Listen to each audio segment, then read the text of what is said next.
पहले तो आज अपन सेकंड चैप्टर के बारे में बात करेंगे, जो आपके 10th क्लास के अंदर पॉलिटिकल से संबंधित आता है, संघवाद। संघवाद,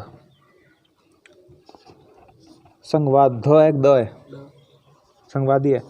संघवाद का मतलब होता है संघ सरकार या एक संपूर्ण देश। उसके अंतर्गत कौन कौन से क्वेश्चन आ सकते हैं आपको बताता हूँ। सबसे पहला तो क्वेश्चन यही है, संघवाद शब्द को अर्थ स्पष्ट कीजिए। संघवाद शब्द का अर्थ स्पष्ट कीजिए, स्पष्ट करो। देखो, संघ का मतलब होता है ऐसी सरकारें जो पूर्ण रूप से किसमें हो, केंद्र के अधीन हो। किसके अधीन हो, केंद्र के अधीन। ऐसी सरकारों को कौन सी सरकारें कहा जाता है, संघ सरकारें कहा जाता है। इन ऐसी सरकारों को हम कह सकते हैं सेंट्रल गवर्नमेंट्स। इंग्लिश में क्या कह सकते हैं, सेंट्रल गवर्नमेंट। ऐसी सरकारों को संघवादी सरकार कहते हैं। आई बात समझ में। ऐसी सरकारें जिनका पूर्ण रूप से अस्तित्व किसके साथ में हो, केंद्र सरकार के हाथ में हो, संघ के हाथ में हो, किसी देश के हाथ में हो, ऐसे शब्द को क्या कहते हैं, संघवाद कहते हैं। फिर है भारत की संघीय शासन व्यवस्था के बारे में बताइए। भारत की संघीय शासन व्यवस्था के बारे में बताइए। संघीय शासन व्यवस्था के बारे में बताइए।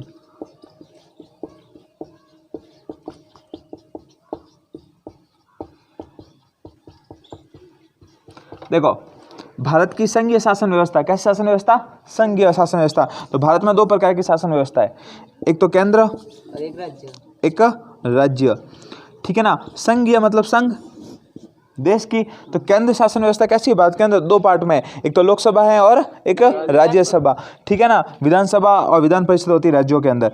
ठीक है ना। तो केंद्र सरकार क्या करेगी, भारत में संघीय शासन व्यवस्था के अंदर कोई भी कानून बनता है तो संघीय शासन व्यवस्था की परमिशन से बनता है। जैसे लोकसभा और राज्यसभा की परमिशन होगी, फिर उसके ऊपर सिग्नेचर कौन करेगा, राष्ट्रपति करेगा, और उसके हिसाब से किसका निर्माण हो जाएगा, कानून का निर्माण हो जाएगा। ठीक है। बाकी आप देख लेना, इंपॉर्टेंट सवाल है। ठीक है ना। फिर देखते हैं आगे, नेक्स्ट। फिर देखो नेक्स्ट, संघीय व्यवस्था किस प्रकार चलती है। संघीय व्यवस्था किस प्रकार चलती है। संघीय व्यवस्था किस प्रकार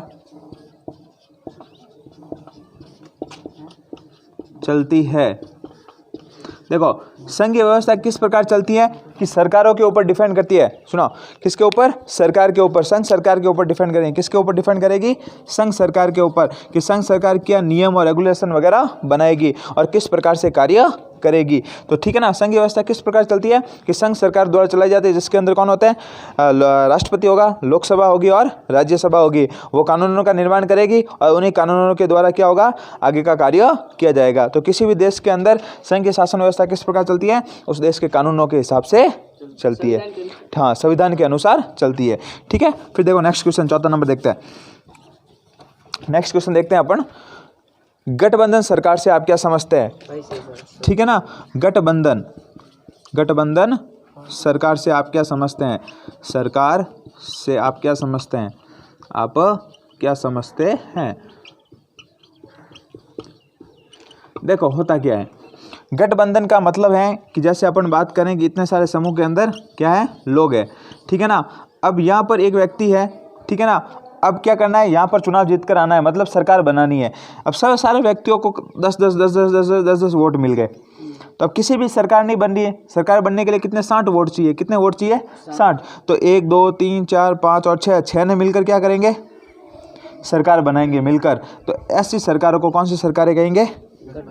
आई बात समझ में कि गठबंधन का मतलब किसी एक व्यक्ति को पूर्ण रूप से बहुमत प्राप्त नहीं होता है, तो बहुत सारे लोग या बहुत सारे जो आपकी सरकारें हैं या बहुत सारी पार्टियां आपस में मिलकर क्या करती है, बहुमत सिद्ध करती है और गठबंधन सरकारों का निर्माण करती है। हाँ, अभी भी भारत में है ना गठबंधन सरकार। ठीक है ना। अभी तो नहीं, अभी तो मतलब मोदी को एकदम श्योर बहुमत मिला हुआ है, तो गठबंधन की जरूरत है ही नहीं। यदि मोदी को पूर्ण बहुमत नहीं मिलता ना, तो गठबंधन वो किसी और पार्टी से, हाँ, तो मतलब किसी और पार्टी से क्या ले सकता था, वो सीटें वगैरह ले सकता था। मतलब कहता है कि आप आ जाओ, आपकी कुछ मांगे है तो बता दो, मान लेंगे। फिर देखो नेक्स्ट, भाषाई आयोग की स्थापना। कौन सा सवाल है, भाषाई आयोग।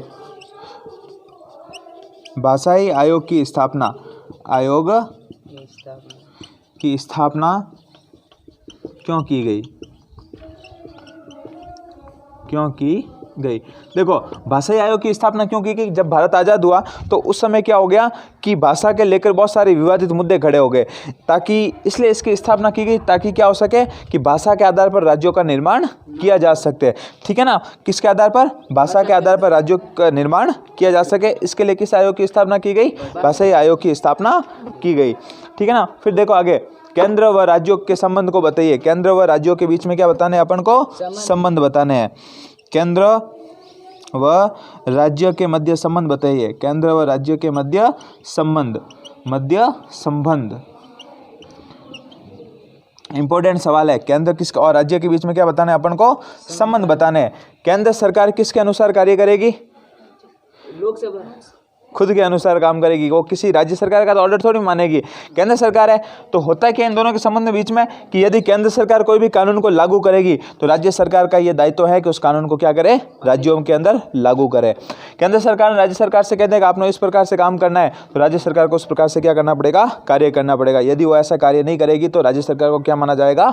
असफल माना जाएगा। क्या माना जाएगा? असफल। और क्या लगाया जा सकता है? राष्ट्रपति शासन। क्या लगाया जा सकता है? हाँ, केंद्र सरकार क्या लगाएगी? राष्ट्रपति शासन। जैसे अपन बात करते हैं राजस्थान की बात करते हैं एक बार नॉर्मल सी। राजस्थान अपने प्रधानमंत्री है प्राइम मिनिस्टर। मोदी जी ने किससे कहा? अशोक गहलोत से कहा। क्या कहा? कि आप अपने राज्य के अंदर कानून व्यवस्था को अच्छी कीजिए। किसकी? कानून व्यवस्था को। अशोक गहलोत प्रधानमंत्री की बात नहीं मान रहा है। मोदी ने कहा अच्छा हमसे पंगा। यहाँ से राज्यपाल, राज्यों के अंदर क्या होता है? राज्यपाल होते हैं, ठीक है। राज्यपाल से पूछा कि क्यों लागू नहीं कर रहे? राज्यपाल ने रिपोर्ट भेज दी कि कानून व्यवस्था ठीक नहीं है। राज्यपाल ने रिपोर्ट किसको भेजी? राष्ट्रपति को। किसको भेजेगा? राष्ट्रपति। राष्ट्रपति का अच्छा सही काम नहीं चल रहा है। राष्ट्रपति का बस भंग कर दो सरकार को, राष्ट्रपति शासन लगा दो। अशोक गहलोत की सरकार गई। क्या लगा दिया? सेंट्रल गवर्नमेंट ने राष्ट्रपति शासन लगा दिया।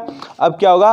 राष्ट्रपति का शासन चलेगा कितने साल तक? 2 या 3 साल तक, ठीक है ना। उससे पहले भी राष्ट्रपति शासन खत्म किया जा सकता है। फिर देखो भारत में विकेंद्रीकरण को समझिए। किसको समझाना है? विकेंद्रीकरण। देखो विकेंद्रीकरण का मतलब होता है केंद्र सरकार का पूर्ण रूप से आधिपत्य स्थापित करना। भारत में विकेंद्रीकरण, भारत में विकेंद्रीकरण। विकेंद्रीकरण का मतलब है कि पूर्ण रूप से कानून व्यवस्था को अपने अंडर में स्थापित करना। देखो सरकारें क्या करती हैं? कानून व्यवस्था को लागू करती हैं और कानूनों को अपने अंडर के अंदर स्थापित करने की कोशिश करती है ताकि जिससे देश का क्या हो सके? विकास हो सके, ठीक है ना। इसे कहते हैं विकेंद्रीकरण। मतलब केंद्र के अंदर क्या करना? अपनी शासन व्यवस्था को स्थापित करना। अब केंद्र सरकार क्या कर सकती है? भारत सरकार क्या कर सकती है? राज्यों को भी तो परमिशन दे सकती है ना कि अपने हिसाब से क्या बना दो?